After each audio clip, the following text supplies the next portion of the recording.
할렐루야. 네. 오늘 아침부터 저녁 늦게까지 내일 행사를 위해서 지금 우리 선생님들, 행사기획팀, 교역자분들이 정말 수고를 많이 하고 계십니다. 우리 또 전도하러 또 많은 분들이 오셨는데요. 이 시간 우리 서로 박수로 격려하겠습니다. 정말 수고 많으셨습니다. 내일 우리 행사가 2시부터 시작되는데요. 또 많이 오셔서 또 함께 전도도 해주시고 또 은혜로운 시간 가졌으면 좋겠습니다. 자, 이 시간 한번 저를 따라해 보겠습니다. 주여, 은혜를 주옵소서, 새 힘을 주옵소서. 아멘. 제가 초등학교 다닐 때에 학교에서 장래희망 조사를 할 때마다 무엇을 썼을까요? 판사를 썼습니다. 판사. 네, 판사를 썼고 또 의사, 또 교사 이렇게 썼고, 절대 하기 싫은 거 목사. 왜냐하면 교회 가면 목사님들이 설교를 하시는데 너무 힘들어 보이시는 거예요. 제가 내성적이었기 때문에 앞에서 뭘 한다는 게 상상도 하기 싫었습니다. 그래서 저는 초등학교 다닐 때 목사는 죽어도 하지 말자 그랬는데, 제가 뭐 하고 있습니까? 목사를 하고 있습니다. 하나님이 어떻게 저를 인도하셨는지를 생각해 보면 참 놀랍습니다. 우리의 인생이 그런 것 같아요. 내 계획, 내 뜻대로 가는 것이 아니라 누구의 계획대로? 하나님의 계획대로 내 인생이 가고 있습니다. 그래서 오늘 저는 나의 계획과 하나님의 계획에 대해서 생각해 보는 시간을 가지려고 합니다. 자, 요셉 이야기로 시작을 하려고 하는데요. 요셉이 억울하게 감옥에 갇혔습니다. 감옥에 들어가서 얼마나 억울했겠습니까? 빨리 나가고 싶었습니다. 그런데 이 술 맡은 관원관 바로 왕의 신하가 들어왔습니다. 꿈을 꿨다는 거예요. 그래서 요셉이 이 꿈을 해몽하는 은사가 있지 않습니까? 해몽을 해줬습니다. 당신은 3일 내로 복직이 될 것입니다. 그리고 한마디를 더합니다. 혹시 복직되시면 저를 잊지 말아주세요. 저를 살려주세요. 저 진짜 억울합니다. 바로 왕에게 제 이야기를 꼭 전해주세요. 근데 정말로 3일 만에 복직이 되었습니다. 요셉이 막 기대가 되는 거예요. 분명히 이 술 맡은 관원관이 나를 빼줄 것이다. 그 생각을 하고 이제 계획을 세웠겠죠. 내가 이제 나가서 무엇을 할지 여러 가지 생각을 했을 겁니다. 그런데 성경에 보니까, 자, 우리 40장 23절 같이 읽겠습니다. 시작. 술 맡은 관원장이 요셉을 기억하지 못하고 그를 잊었더라. 아멘. 너무나 안타까운 이야기입니다. 요셉의 계획대로 됐습니까? 안 됐습니까? 안 되었습니다. 그런데 하나님은 더 놀라운 계획을 준비하셨습니다. 단순히 감옥을 나가는 정도가 아니라 감옥을 나와서 애굽의 2인자로 하나님이 세우실 준비를, 계획을 하고 계셨습니다. 따라해 보겠습니다. 나의 계획이 무너져도 나를 향한 하나님의 멋진 계획은 반드시 이루어집니다. 아멘. 때로 우리의 계획이 꺾일 때가 있습니다. 허무하게 모든 것이 무산될 때가 있습니다. 정말 열심히 기도했는데, 열심히 준비했는데 되지 않을 때도 있습니다. 그러나 우리 하나님의 자녀들은 그 상황에서도 누구를 기대할 수 있습니까? 하나님을 기대할 수 있습니다. 하나님이 나를 향한 계획이 너무나도 복된 계획이기 때문입니다. 나를 반드시 축복하시는 계획이 하나님께 있기 때문입니다. 오늘 우리는 이 사도행전 16장을 통해서 하나님의 계획을 생각해 보려고 합니다. 자, 사도 바울이 지금 그림에 보시면 지금의 튀르키예 지역입니다. 아시아, 비두니아, 이게 다 튀르키예 서쪽에 있는 지역인데요. 이 사도 바울이 전도를 해보니까 여기가 전도가 너무 잘 되는 겁니다. 그래서 이 튀르키예를 정말 복음의 전초기지로 삼고 여기서 열심히 전도를 해야 되겠다. 그리고 아시아 지역에서, 그림에 보시면 아시아 지역에서 내가 복음을 전해야 되겠다. 계획을 열심히 세우셨습니다. 그런데 성경에 보니까 주님께서 막으셨다고 합니다. 막으셨어요. 그래서 그 다음 비두니아로 내가 가야 되겠다. 이제 북서쪽에 있는 비두니아, 내가 정말 가고 싶었는데 거기 가서 꼭 복음을 전해야지 계획을 세우고 가려고 하는데 하나님이 막으십니다. 자, 그 말씀이 우리 7절 같이 읽겠습니다. 시작. 무시아 앞에 이르러 비두니아로 가고자 했으되 예수의 영이 허락하지 아니하시는지라. 아멘. 예수의 영이 허락하지 아니하시는지라. 하나님이 또 막으시는 겁니다. 계획을 세웠는데 하나님이 마음을 자꾸 돌리시고 상황을 막으셔서 결국 드로아라는 지역으로 오게 되었습니다. 그림에 보시면 이 드로아 지역에서 이제 바울이 하루를 묵게 되었습니다. 그런데 그날 밤에 하나님께서 환상을 보여주십니다. 저 지금의 그리스 이 발칸반도 지역에 있는 이 마게도냐 사람이 손짓을 하는 겁니다. 건너와서 우리를 도우라 하면서 건너와서 우리를 도와주세요. 환상 중에 바울에게 이야기를 하는 겁니다. 그때 바울이 깨닫는 거죠. 하나님이 나를 그리스 지역 선교로 부르시는구나. 내가 지금까지 이 튀르키예 선교 계획을 정말 많이 세웠지만 하나님의 계획은 이것이 아니었구나. 그래서 건너갈 준비를 하는 겁니다. 그래서 바로 순종하고 바울은 건너가서 이제 튀르키예가 아니라 그리스 지역, 이제 처음으로 가게 되는 성이 이 그리스의 빌립보 성에 가서 복음을 전하게 됩니다. 우리는 여러분 바울의 계획을 보고 있습니다. 바울같이 대단한 사람도 그의 계획이 하나님과 맞지 않을 때가 있다는 것입니다. 따라해 보겠습니다. 내 계획이 하나님의 일을 방해할 수도 있습니다. 여러분 바울같이 영적인 사람도 하나님의 일을 방해하는 사람이 되고 있는 거예요. 그래서 하나님이 계속 막으시지 않습니까? 그래서 우리는 우리의 계획을 계속 점검을 해야 됩니다. 아무리 구실이 명목이 좋다 할지라도 지금 바울은요 선교 아닙니까? 전도 아닙니까? 이보다 더 좋은 계획이 어디 있습니까? 그러나 하나님의 계획이 아니었다는 것입니다. 그래서 우리는 범사에 하나님의 계획인지 내 계획인지를 점검을 해야 됩니다. 하나님의 뜻일까? 하나님의 뜻이 아닐까? 이것이 하나님의 계획과 맞을까? 우리는 항상 그 고민을 하고 또 기도하고 또 기도해야 하는 것입니다.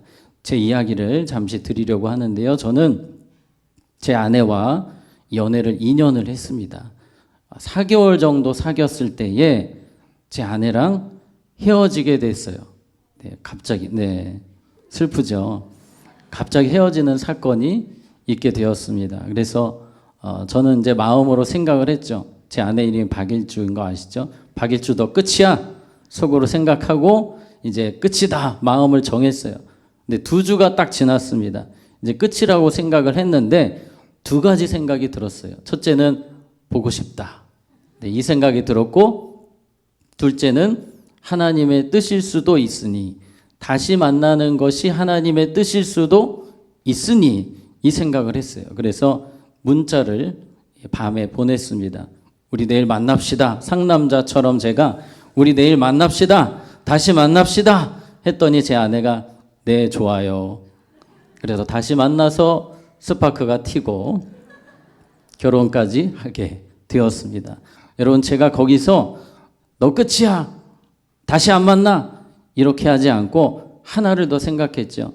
하나님의 뜻일 수도 있으니 여러분 연애뿐만 아니라 모든 삶의 현장에서 우리는 생각을 해야 돼요. 하나님의 뜻일 수도 있으니 따라해 봅시다. 하나님의 뜻일 수도 있으니 하나님의 뜻이 아닐 수도 있으니 네, 우리는 계속해서 이 생각을 해야 합니다. 우리에겐 오류가 많기 때문이에요. 우리의 계획은 실수가 많기 때문입니다. 자, 이제 바울이 드디어 성령의 인도하심 따라 가게 되는 겁니다. 자, 7절을 다시 한 번 더 보겠습니다. 무시아 앞에 이르러 비두니아로 가고자 했으되 누구의 영이? 예수의 영이. 여기서 예수의 영은 성령을 말합니다. 성령님이 허락하지 아니하시는지라. 우리 성령님이 어떤 일을 하십니까? 우리의 삶에 잘못된 계획, 잘못된 결정을 막으시는 역할을 하십니다. 우리로 유턴하게 하십니다. 우리로 깨닫게 하십니다. 이 길이 아니다. 또 돌아서야 된다. 더 기도해봐라. 그게 바로 성령님이 하시는 일입니다. 그래서 우리는 성령님의 음성에 민감해야 됩니다. 우리가 영적으로 어두워 있으면 그 음성을 듣지를 못합니다. 하나님이 유턴 아무리 외치셔도 내가 영적으로 어두워 있으면 성령님의 음성이 들리지가 않아요. 여러분, 성령님은 모든 여러분에게 늘 함께 하십니다. 떠나지 않으시고 여러분과 함께 하시고 여러분의 걸음걸음을 인도하시는 분이세요. 그런데 그분을 그냥 다른 분처럼 그냥 방치하듯이 그렇게 하시면 안 됩니다. 항상 성령님, 내가 듣기 원합니다. 깨닫기 원합니다. 저에게 말씀하시는 그 음성을 제가 듣게 해주세요. 그 사모함이 우리에게 필요합니다. 따라해 보겠습니다. 성령님의 인도하심에 민감할 때 하나님의 계획대로 살 수 있습니다. 아멘. 우리가 하나님의 계획대로 한 걸음 한 걸음 가기 위해서는 성령님의 음성이 필수라는 사실을 여러분 기억하시기 바랍니다. 요나 사건을 우리가 생각을 해보면 요나가 이 니느웨로 가는 것이 하나님의 뜻이었습니다. 하나님의 계획이었습니다. 그러나 니느웨로 안 갑니다. 다시스로 가는 배를 탔어요. 그때 하나님께서 계속 유턴 신호를 보내십니다. 그냥 막 배를 뒤집어 버리실 정도로 신호를 막 주시는데 요나가 깨닫습니까? 못 깨닫습니까?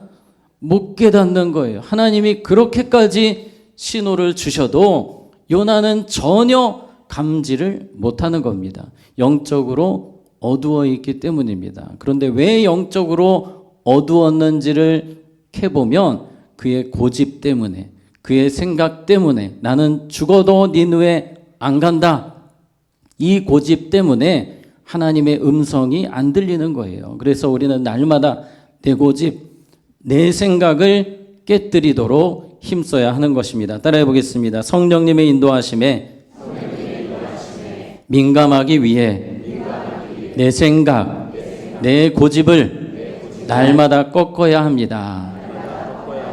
아멘. 우리는 날마다 이 내 고집, 내 생각이 있으면 성령님이 아무리 나를 두드려 주셔도 전혀 깨닫지를 못합니다. 그래서 우리는 이 밤에도 기도할 때에 하나님, 내 생각, 내 고집 다 깨뜨려 주셔서 오직 성령의 인도하심 따라 내가 걸어가게 하여 주시옵소서. 우리 그렇게 기도해야 되겠습니다. 자, 13절 말씀 같이 읽겠습니다. 시작. 안식일에 우리가 기도할 곳이 있을까 하여 문 밖 강가에 나가 거기 앉아서 모인 여자들에게 말하는데. 자, 바울이 드디어 건너왔습니다. 그리스 지역으로 왔고 이제 빌립보 지역에 왔어요. 마음속에 여러 가지 생각들이 있습니다. 하나님이 왜 나를 이곳에 보내셨을까? 하나님의 계획이 무엇일까? 기도하기 위해서 기도처를 찾고 있는데에 많은 여자분들이 지금 앉아 있는 것을 바울이 보았습니다. 그리고 그곳에서 복음을 전합니다. 자, 우리 14절도 같이 읽습니다. 시작. 두아디라시에 있는 자색 옷감 장사로서 하나님을 섬기는 루디아라는 한 여자가 말을 듣고 있을 때 주께서 그 마음을 열어 바울의 말을 따르게 하신지라. 아멘. 자, 우리 노란색 글씨를 다시 보시면 루디아라 하는 한 여자가 바울의 말을 듣고 있을 때 주께서 그 마음을 열어, 지금 하나님이 일하고 계십니다. 하나님의 계획대로 왔더니 하나님이 일하고 계세요. 하나님이 끌고 가십니다. 내 계획대로 살 때는 내가 막 하는 것 같지만 안 되는 일이 얼마나 많습니까? 하나님의 계획 안으로 들어가기만 하면 그때부터 하나님이 끌고 가시는 거예요. 우리 따라해 보겠습니다. 하나님의 계획 안으로 들어올 때 하나님의 일하심을 볼 수 있습니다. 아멘. 우리가 하나님의 계획 안으로 들어가야 돼요. 내 계획으로 살면 하나님의 일하심을 볼 수가 없습니다. 요나가 그랬잖아요. 오늘 사도 바울이 자신의 생각을 내려놓고 주님의 음성에 순종해서 빌립보 지역에 왔더니 하나님이 루디아라는 사람의 마음을 움직이고 계십니다. 루디아라는 사람의 마음을 변화시키고 계십니다. 그래서 이 루디아가 하나님의 사람으로 복음의 사람으로 변화가 되는 거예요. 우리 14절 다시 노란색 부분에 보시면 두아디라시아에 있는 자색 옷감 장사라는 표현이 있습니다. 자, 두아디라시 이곳은 어디냐면요. 튀르키예 지역입니다. 튀르키예. 근데 지금 루디아가 사업 때문에 이사를 온 거예요. 만약에 사도 바울이 튀르키예에 계속 있었으면 루디아를 만날 수가 없었겠죠. 하나님이 이 한 영혼을 만나게 하시기 위해서 루디아를 만나게 하시기 위해서 건너가게 하시는 겁니다. 이것이 바로 하나님의 관심입니다. 하나님의 관심. 하나님의 관심은 영혼 구원에 있습니다. 지금 바울의 관심도 물론 영혼 구원에 있었겠지만 바울은 영혼 구원도 있었고 더 어떻게 효과적으로 합리적으로 선교를 할 수 있을까?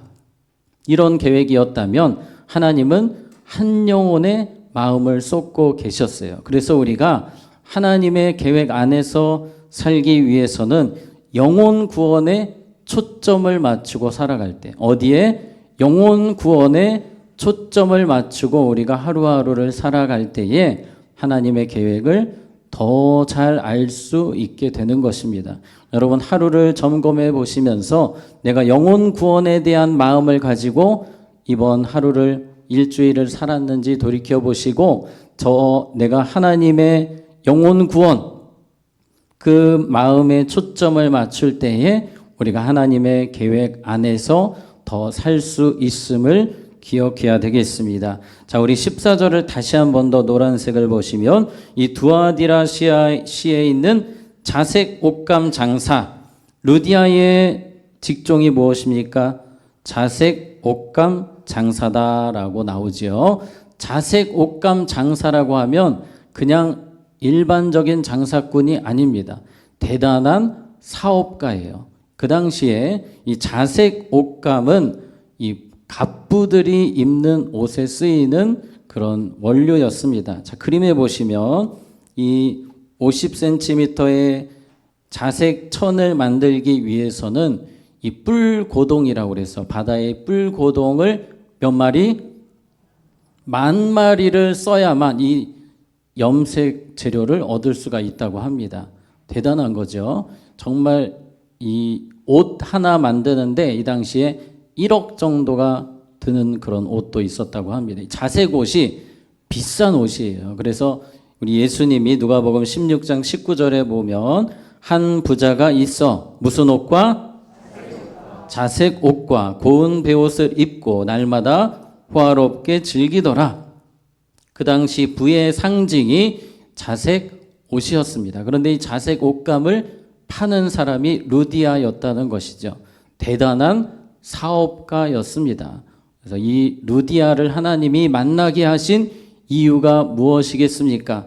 우리 16장 15절 같이 읽겠습니다. 시작. 그와 그 집이 다 세례를 받고 우리에게 청하여 이르되 만일 나를 주 믿는 자로 알거든 내 집에 들어와 유하라 하고 항권하여 머물게 하니라. 아멘. 루디아가 변화가 되었죠. 그래서 가족이 다 세례를 받고 이 가족이 변화되어서 이 루디아의 집에서부터 빌립보 교회가 세워지는 것입니다. 지금 그리스로부터 해서 로마, 스페인까지 쭉 유럽의 이 선교 전초 기지라고 할 수 있는 이 빌립보성의 첫 교회, 빌립보 교회가 이 루디아라는 여인을 통해서 세워지게 되는 것입니다. 바울은 원래 튀르키예 지역에서 복음을 전하기 원했지만 하나님의 계획은 다른 곳에 있었습니다. 하나님의 계획은 바울보다 더 크셨습니다. 더 위대한 일을 준비하고 계셨습니다. 우리는 이 땅을 살아가면서 내 계획 때문에 하나님의 계획이 부딪힐 때가 하나님의 계획이 방해가 될 수 있음을 기억하시면서 날마다 성령의 음성에 민감하기를 힘쓰시고 내 고집, 내 생각 날마다 꺾으면서 주님의 인도하심 따라 가기 원합니다. 주님의 계획 안에 내가 들어있기를 원합니다. 혹시 내 뜻대로 되지 않아도 더 멋진 주님의 계획이 있음을 믿습니다. 이 믿음으로 주님의 계획하심에 따라 걸어가는 우리 모두가 되기를 주님의 이름으로 축복합니다. 자, 기도하겠습니다. 하나님 아버지, 때로 내 계획대로 되지 않을지라도 더 멋진 하나님의 계획이 있기에 우리는 믿음으로 감사할 수 있고 찬양할 수 있습니다.